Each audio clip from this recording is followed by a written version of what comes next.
5 कहानियां जो आपको अपने लक्ष्य तक ले जाने को मजबूर कर देगी। Short motivational story in Hindi for success. 1 सफलता का रहस्य। सुकरात मोटिवेशनल स्टोरी इन हिंदी। एक बार एक व्यक्ति ने महान फिलोसोफर सुकरात से पूछा कि सफलता का रहस्य क्या है? What is the secret of success? सुकरात ने उस इंसान को कहा कि वह कल सुबह नदी के पास मिले, वहीं पर उससे अपने प्रश्न का जवाब मिलेगा। जब दूसरे दिन सुबह वह व्यक्ति नदी के पास मिला तो सुकरात ने उसको नदी में उतरकर नदी गहराई की गहराई मापने के लिए कहा। वह व्यक्ति नदी में उतरकर आगे की तरफ जाने लगा। जैसे ही पानी उस व्यक्ति के नाक तक पहुंचा, पीछे से सुकरात ने आकर अचानक से उसका मुंह पानी में डुबो दिया। वह व्यक्ति बाहर निकलने के लिए झटपटाने लगा, कोशिश करने लगा, लेकिन सुकरात थोड़े ज्यादा स्ट्रांग थे। सुकरात ने उसे काफी देर तक पानी में डुबोए रखा।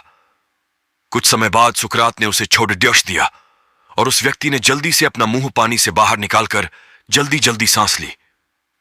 सुकरात ने उस व्यक्ति से पूछा, जब तुम पानी में थे तो तुम क्या चाहते थे? व्यक्ति ने कहा, जल्दी से बाहर निकलकर सांस लेना चाहता था। सुकरात ने कहा, यही तुम्हारे प्रश्न का उत्तर है। जब तुम सफलता को उतनी ही तीव्र इच्छा से चाहोगे जितनी तीव्र इच्छा से तुम सांस लेना चाहते हैं, तो तुम्हें सफलता निश्चित रूप से मिल जाएगी। 2 अभ्यास का महत्व। प्राचीन समय में विद्यार्थी गुरुकुल में रहकर ही पढ़ा करते थे। बच्चे को शिक्षा ग्रहण करने के लिए गुरुकुल में भेजा जाता था। बच्चे गुरुकुल में गुरु के सानिध्य में आश्रम की देखभाल किया करते थे और अध्ययन भी किया करते थे। वरदराज को भी सभी की तरह गुरुकुल भेज दिया गया। वहां आश्रम में अपने साथियों के साथ घुलने मिलने लगा, लेकिन वह पढ़ने में बहुत ही कमजोर था।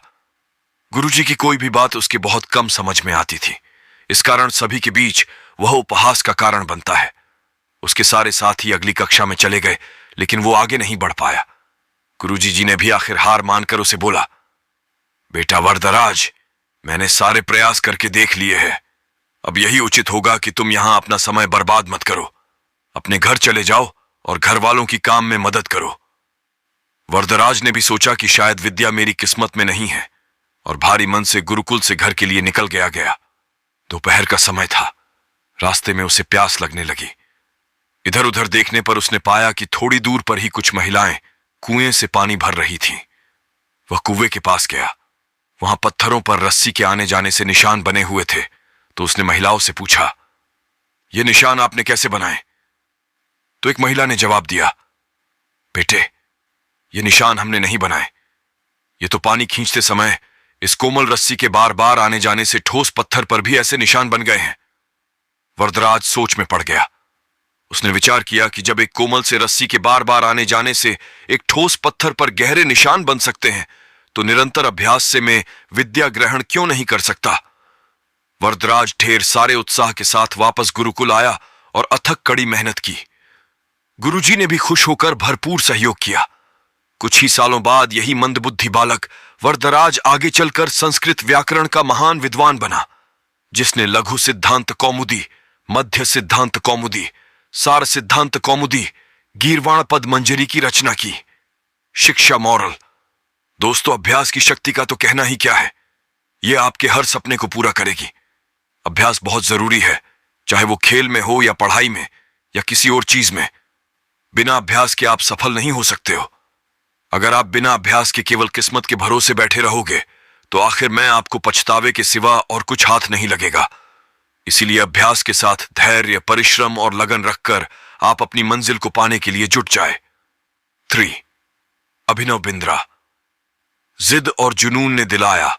गोल्ड ओलंपिक में भारत को गोल्ड मेडल मिलने से हर भारतवासी खुशी से झूम उठा। बिंद्रा की जिद और जुनून ने उन्हें इस मुकाम पर पहुंचाया है।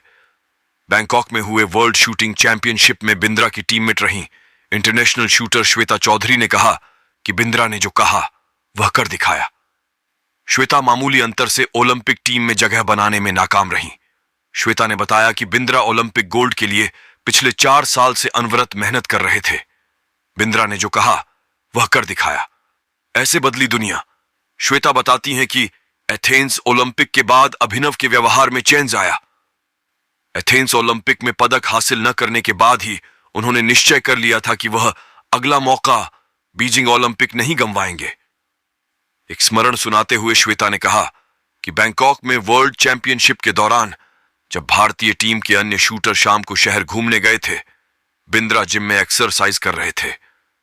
शायद अभिनव को एथेंस ओलंपिक में पदक नहीं जीतने का सदमा ऐसा लगा कि उनके व्यवहार में काफी परिवर्तन आ गया।